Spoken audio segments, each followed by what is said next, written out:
नमस्कार दोस्तों, जय हिंद, वंदे मातरम। सभी प्यारे मित्रों का वेलकम, अभिनंदन है टीटी फैमिली शिक्षकों के परिवार जायसवाल कोचिंग सेंटर पर, पावर्ड बाई शिक्षा ही प्रकाश है। दोस्तों, बात करेंगे परण ईवीएस के एनसीईआरटी के पैटर्न पर। प्रैक्टिस सीरीज चल रही है और सेट नंबर आपका 15 है। तो चलिए, इस प्रैक्टिस सेट में हम 25 महत्वपूर्ण प्रश्नों की बात करेंगे। यह कंसेप्ट के अकॉर्डिंग आपकी क्लासेज प्रैक्टिस सेट सीरीज चल रही है। इसके बाद हम ईवीएस पेडागोजी की भी आपके प्रैक्टिस सीरीज चलाएंगे, क्योंकि आपको पता है पेडागोजी के भी प्रश्न इंपॉर्टेंट है, लेकिन ईवीएस में सबसे ज़्यादा कंसेप्ट के प्रश्न पूछे जाते हैं। तो चलिए शुरुआत करते हैं। पहला प्रश्न दोस्तों आप लोगों की स्क्रीन पर है और आप लोग भी कमेंट के माध्यम से बता सकते हैं इस सेशन, इस प्रैक्टिस सीरीज में सेट नंबर 15 में आपने कितने स्कोर प्राप्त किया आउट ऑफ 25 में से 15 प्लस, 20 प्लस या 20 एबव, सभी कमेंट करेंगे। पहला प्रश्न है दोस्तों, गिरसेर परियोजना अवस्थित है। यह गिरसेर परियोजना किस राज्य में है? गुजरात में, महाराष्ट्र में, उत्तर प्रदेश में, मध्य प्रदेश में। और जो उत्तर होगा, उत्तर से रिलेटेड, इस प्रश्न से रिलेटेड कितने प्रश्न आपके एग्जाम पर पूछे जा सकते हैं, संभावित कितने प्रश्न पूछे जा सकते हैं, सारे प्रश्नों की चर्चाएं करेंगे। तो गिरसेर परियोजना सभी लोग जानते हैं, गुजरात। गा से गिर और गा से गुजरात, ये गा का फैक्टर है, तो गा से गमला वाला जो ये है ना, गा का फैक्टर दोनों में कार्य कर रहा है। तो आपका यहाँ पे गिरसेर परियोजना गुजरात राज्य पर है। देखिए, एशियाई सिंहों का घर, होम ऑफ एस्टिक लायंस की उपमा से प्रसिद्ध गिर अभ्यारण्य है और इसका जो शुरुआत या इसकी स्थापना 1973 में राष्ट्रीय उद्यान इसे घोषित किया गया था। प्रश्न आ सकता है कि गिर राष्ट्रीय उद्यान को कब इसे अभ्यारण्य में घोषित किया गया था। यह कह सकते हैं कि जो आपका गिरसेर परियोजना है या एशियाई सिंहों का घर है, इसको दोस्तों अभ्यारण्य या राष्ट्रीय उद्यान कब घोषित किया गया? तो आपका जवाब होना चाहिए 1973 में।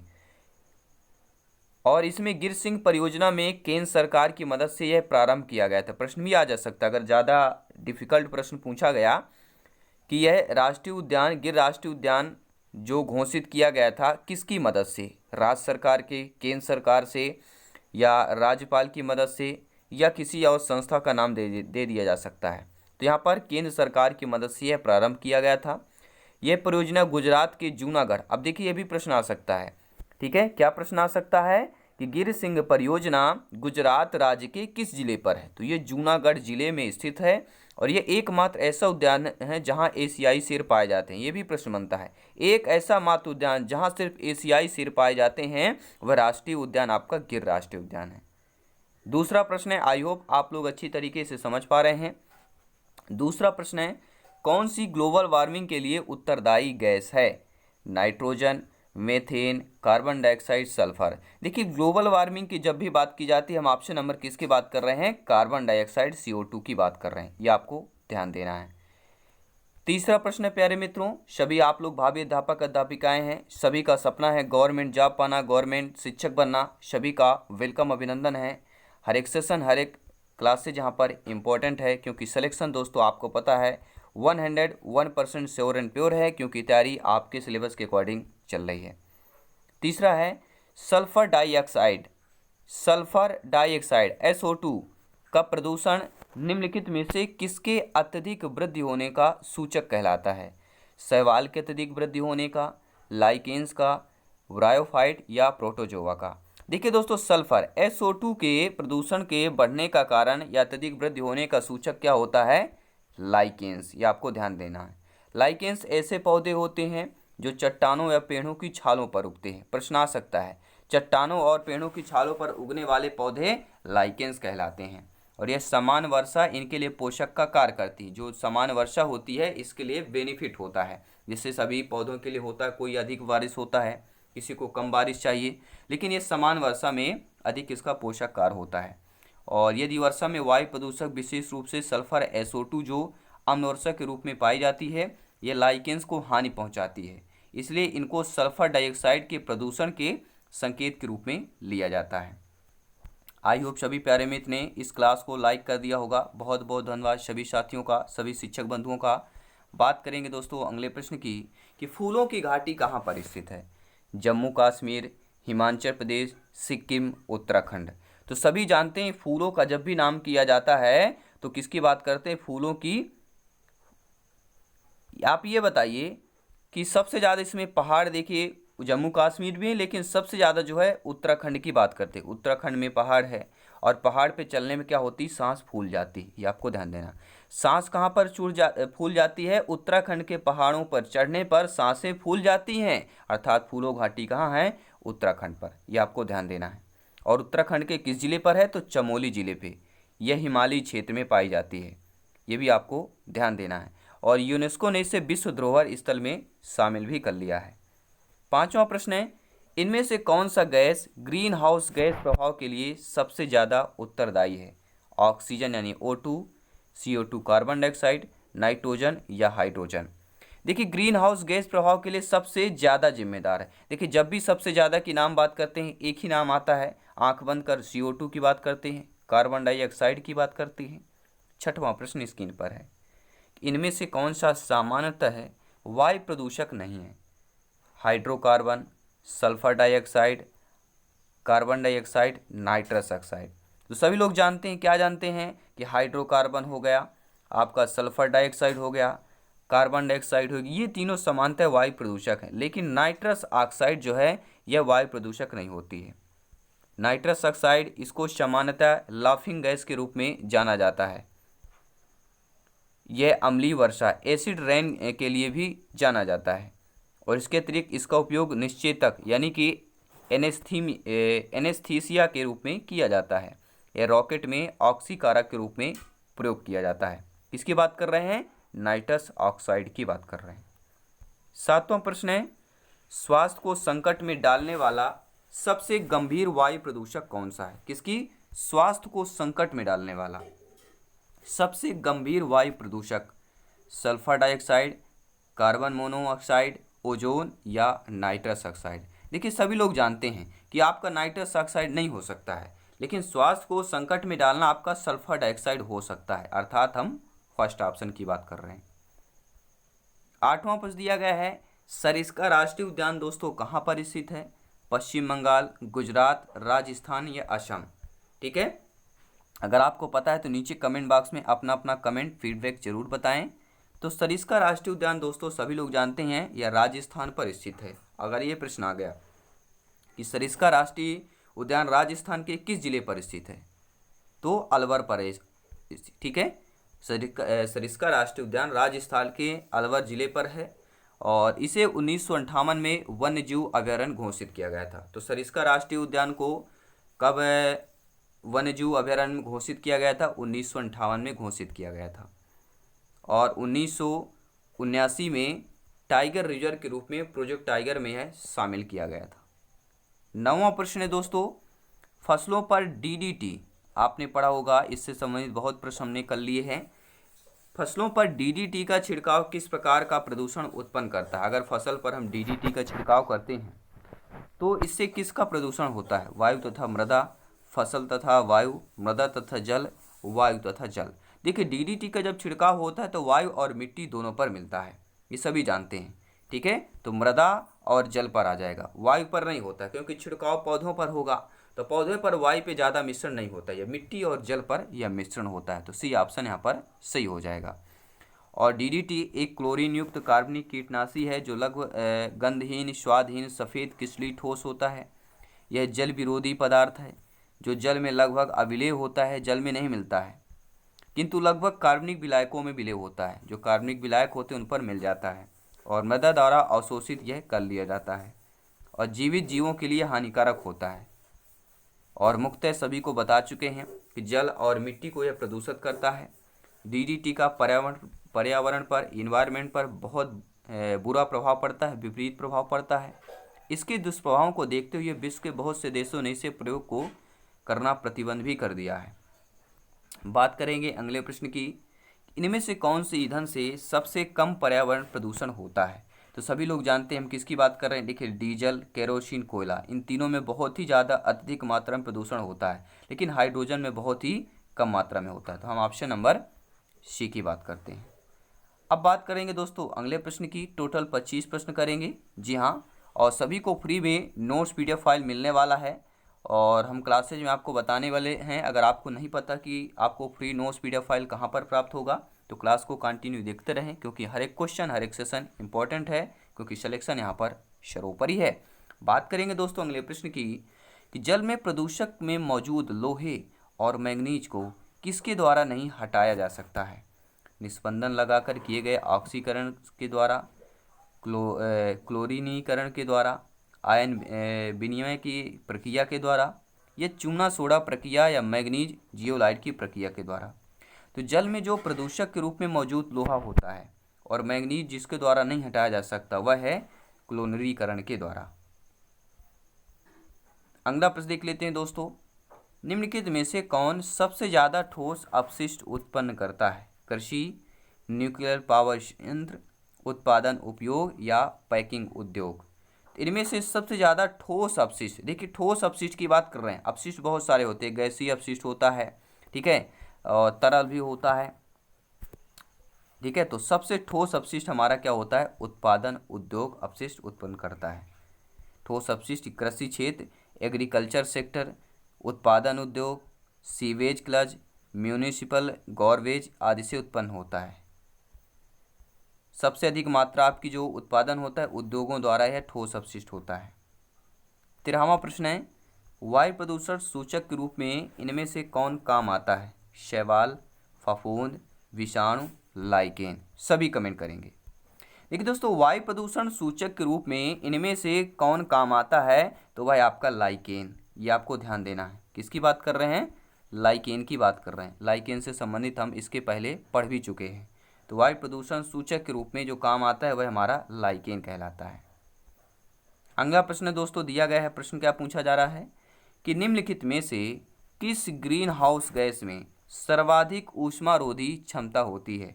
क्लोरोफ्लोरोकार्बन यानी CFC की बात कर रहे हैं, मीथेन यानी कि CH4 की बात कर रहे हैं, कार्बन डाइऑक्साइड CO2 की बात कर रहे हैं, या नाइट्रस ऑक्साइड की बात कर रहे हैं? सभी कमेंट करेंगे। तो ग्रीन हाउस गैस सर्वाधिक ऊष्मारोधी क्षमता की बात करते हैं, जब भी बात करते हैं हम किसकी बात कर रहे हैं? क्लोरोफ्लोरोकार्बन CFC की बात कर रहे हैं, नोट कर लेंगे। अगला प्रश्न दोस्तों दिया गया, आप लोगों की स्क्रीन पर दिया गया है। प्रश्न क्या है आइए जान लेते हैं, समझ लेते हैं कि मोटर गाड़ियों के एग्जॉस्ट में से निकलने वाली गैसों में से कौन सी गैस जहरीली होती है? Carbon monoxide, carbon dioxide, hydrocarbons या सल्फर डाइऑक्साइड? अब आपको कमेंट करके बताना है। तो मोटर गाड़ियों को जब भी बात करते हैं तो CO कार्बन मोनोऑक्साइड आ जाता है। 16वां प्रश्न दिया गया है कि वर्ष 1952 की महान धुंध वायु प्रदूषण की एक गंभीर घटना जिसने प्रभावित किया था पेरिस को, लंदन को, न्यूयॉर्क को, दिल्ली को। तो वर्ष 1952 में, जी हाँ 1952 में महान धुंध वायु प्रदूषण की एक गंभीर घटना है जिसने किसे प्रभावित किया था? इसने लंदन को प्रभावित किया था। 1952 में ग्रेट स्मॉग, जिसे बिग स्मॉग भी कहा जाता है, ये गंभीर वायु प्रदूषण घटना थी जिसने दिसंबर 1952 में लंदन को प्रभावित किया था। यह 5 दिसंबर से 9 दिसंबर तक चली। सरकारी चिकित्सा की रिपोर्ट के अनुसार 4 से लेके 200 लोगों की धुंध के प्रत्यक्ष परिणाम मृत्यु हो गई थी। 4200 यानी 4200 लोगों को। और यह मानव श्वसन तंत्र पर धुंध के प्रभाव से लगभग आपके यहाँ पर देख सकते हैं कि 1 लाख से अधिक यहाँ पर बीमार भी हुए थे। अगला प्रश्न है, स्मॉग किसका संयोजन है? हवा और जल का, पानी और धुआं का, आग और धुआं का, या धुआं और कोहरा का? तो हम ऑलरेडी पढ़ चुके हैं कि स्मॉग किसका संयोजन है, तो धुआं और कोहरा का संयोजन है। 18वां प्रश्न है प्यारे मित्रों, स्क्रीन पर आप लोगों के कि ईंधन के अपूर्ण ज्वलन के कारण इनमें से कौन सी गैस उत्पन्न होती? ईंधन के अपूर्ण ज्वलन मतलब पूरी तरह से जब ईंधन नहीं जलता है तो उसके कारण जो उत्पन्न gas, carbon dioxide, carbon monoxide, methane या इथेन गैस उत्पन्न होती है। तो सभी लोग जानते हैं जब ईंधन अपूर्ण ज्वलन होता है, पूरी तरह से नहीं जल पाता है, उसके कारण जो गैस उत्पन्न होती है वह कार्बन मोनोऑक्साइड होती है। मोनो मतलब 1, डाई मतलब 2, ट्राई मतलब 3, ये आपको देना। मोनो मतलब 1 ऑक्साइड, डाई मतलब 2 ऑक्साइड, ट्राई मतलब 3 ऑक्साइड। आई थिंक आप लोग समझ गए होंगे। देखिए वह पदार्थ जो हवा में जलकर बगैर अनावश्यक उत्पाद के ऊष्मा उत्पन्न करता है ईंधन कहलाता है। ठोस ईंधनों में कास्ट, पीट, लिग्नाइट, कोयला प्रमुख कहलाता है। पेट्रोलियम मिट्टी का तेल तथा गैसोलीन द्रव ईंधन है। कोल गैस, भाप अंगार गैस, द्रवीकृत पेट्रोलियम गैस ये गैसीय ईंधन है। और ईंधन के अपूर्ण ज्वलन से कार्बन मोनोऑक्साइड गैस उत्पन्न होती है। 19वां प्रश्न है प्यारे मित्रों, ओजोन परत के क्षरण के कारण क्या होता है? स्तन कैंसर, त्वचा कैंसर, फेफड़ों पर कैंसर या रक्त कैंसर? तो ओजोन परत के क्षरण के कारण सबसे ज़्यादा जो होता है वह त्वचा कैंसर होता है। हम ऑप्शन नंबर बी की बात कर रहे हैं। ओजोन परत समताप मंडल के लगभग 15 से 35 किलोमीटर की ऊंचाई के बीच पाई जाती है। पर्यावरणीय प्रदूषण के कारण ओजोन परत में ह्रास देखा गया है। ओजोन परत में कमी के कारण अधिक मात्रा में परावैंगनी किरणें पृथ्वी तक पहुंचती हैं, जिसके कारण मनुष्य में त्वचा कैंसर होता है। इसके साथ ही परावैंगनी किरणों में आंखों तथा प्रतिरक्षी तंत्र को भी नुकसान पहुंचाता है। और सभी जानते हैं कि रेफ्रिजरेटर, अग्निशमन यंत्र, एरोसोल स्प्रे, उपयोग किए जाने वाले क्लोरोफ्लोर CFC के ओजोन परत का ह्रास होता है। अब बात करेंगे अगले प्रश्न की। इसके बाद 5 प्रश्न और करेंगे। टोटल इस प्रैक्टिस सेट को कंप्लीट करेंगे। ग्रीन हाउस प्रभाव का क्या अभिप्राय होता है? उष्णकटिबंधीय क्षेत्र, घरों का प्रदूषण, ओजोन परत द्वारा परावैंगनी किरणों को रोकना, वायुमंडल गैसों के कारण सौर ऊर्जा को रोकना या हरे रंग की इमारतों को नुकसान पहुंचाना।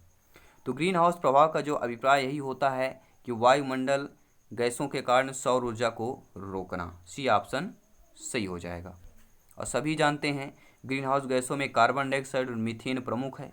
और ग्रीन हाउस प्रभाव की खोज 1824 में जोसेफ फूरियर ने की थी और इसका प्रयोग 1858 में जॉन टिंडल ने किया था। देखिए, ग्रीन हाउस प्रभाव की खोज किसने की? Joseph Fourier. कब किया था? 1824 में। और प्रयोग किसने किया? 1858 में जॉन टिंडल ने प्रयोग किया था। 21वां प्रश्न है दोस्तों कि ओजोन परत किसकी प्रतिक्रिया से बनती है? तो सभी लोग जानते हैं ओजोन परत जो है ऑक्सीजन और परावैंगनी किरणों की प्रतिक्रिया से बनती है। वायुमंडल में क्या समताप मंडल में ओजोन परत पाया जाता है? समताप मंडल में ओजोन का निर्माण ऑक्सीजन पर सूर्य के प्रकाश की क्रिया द्वारा होता है।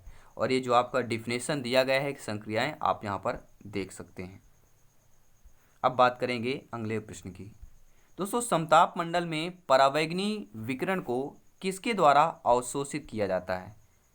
समताप मंडल में परावैंगनी जो विकिरण होती है किसके द्वारा अवशोषित किया जाता है? तो अभी हमने किया ओजोन परत की बात करते हैं। परावैंगनी किरणें जो लगभग ओजोन परत 94% तक रोक लेती है पृथ्वी से आने के लिए, जो हानिकारक होती है, जिससे त्वचा संबंधी रोग होता है। ठीक है, त्वचा कैंसर संबंधी रोग होता है। तो आई थिंक आप लोग समझ गए होंगे। अब देख लेते हैं 23वां प्रश्न। 23वां प्रश्न दिया गया है, इनमें से कौन सी ग्रीन हाउस गैस या एक ऐसी गैस जो ओजोन परत को क्षति पहुंचा सकती है? VF3, O2, CH3CI F2 या CI2? आप सभी कमेंट करेंगे। Cl2 दिया गया है। तो ऐसी गैस जो ग्रीन हाउस गैस एक ऐसी गैस है जो ओजोन परत को क्षति पहुंचा सकती है वह CH3CI F2 है, जिसे हम क्या कहते हैं? क्लोरोडाईफ्लोरोमेथेन। क्लोरोडाईफ्लोरोमेथेन कहते हैं। डाईफ्लोरो मतलब फ्लोरीन के 2 अणु, डाई मतलब 2 होता है। यह ग्रीन हाउस गैस है जो वायुमंडल के समताप मंडल में उपस्थित ओजोन परत का अपघटन कर देती है। इससे ओजोन परत पतली हो जाती है, जिसमें पतली होने के कारण क्या हो जाता है? फिर इसमें छिद्र हो जाता है और परिणाम स्वरूप सूर्य से आने वाली जो हानिकारक परावैंगनी किरणें होती हैं वह पृथ्वी तक पहुंचने में सक्षम हो जाती हैं, जिससे कैंसर इत्यादि हानिकारक प्रभाव के लिए उत्तरदायी आपका CH/Cl F2 का प्रयोग एक प्रशीतन व वातानुकूल में भी किया जाता है। अब बात करेंगे अगले प्रश्न की कि ओजोन का अणुसूत्र है O3, H2O2, Cl2O या N2O। सभी लोग जो होते ओजोन, तो ओजोन के ठीक है ऑक्सीजन के 3 अणुओं से क्या निर्माण होता है? ओजोन का निर्माण होता है। तो ओजोन का अणुसूत्र O3 हो जाएगा। और सभी जानते हैं वायुमंडल में बहुत ही अल्प मात्रा में ओजोन पाई जाती है, 0.02% में पाई जाती है। और ज़मीन की सतह से ऊपर यह एक खतरनाक प्रदूषक है, जबकि ऊपरी वायुमंडल में ओजोन परत के रूप में यह सूर्य के परावैंगनी विकिरण से पृथ्वी पर जीवन को बचाती है। 25वां प्रश्न है इस सेशन का, प्रैक्टिस सीरीज का प्रैक्टिस सेट नंबर 15 का 25वां प्रश्न आप लोगों की स्क्रीन पर है कि जैव आवर्धन या बायो मैग्निफिकेशंस निम्नलिखित में से किस विषैले पदार्थ के लिए सुविदित है। जिंक, जस्ता, पारा, तांबा या बात कर रहे हैं निकिल की, सभी कमेंट करेंगे। तो जैव आवर्धन या बायो मैग्निफिकेशंस किस विषैले पदार्थ के लिए उत्तरदायित्व है या सुविदित है, आपको कमेंट करके बताना है। और ये आपके लिए होमवर्क में दे रहे हैं, मॉक क्वेश्चन आपके लिए है। मॉक क्वेश्चन ये है, आप लोगों की स्क्रीन पर 25वां प्रश्न मॉक क्वेश्चन है और इस मॉक क्वेश्चन के आंसर आप लोगों को कमेंट के माध्यम से बताना है। तो चलिए दोस्तों, इस प्रश्न में से आप लोगों में इस प्रैक्टिस सीरीज नंबर 15 में से 15वीं में से 25 में से आपने कितना स्कोर प्राप्त किया, 12 प्लस, 15 प्लस या 20 एबव कितना प्राप्त किया, आपको कमेंट करके बताना है।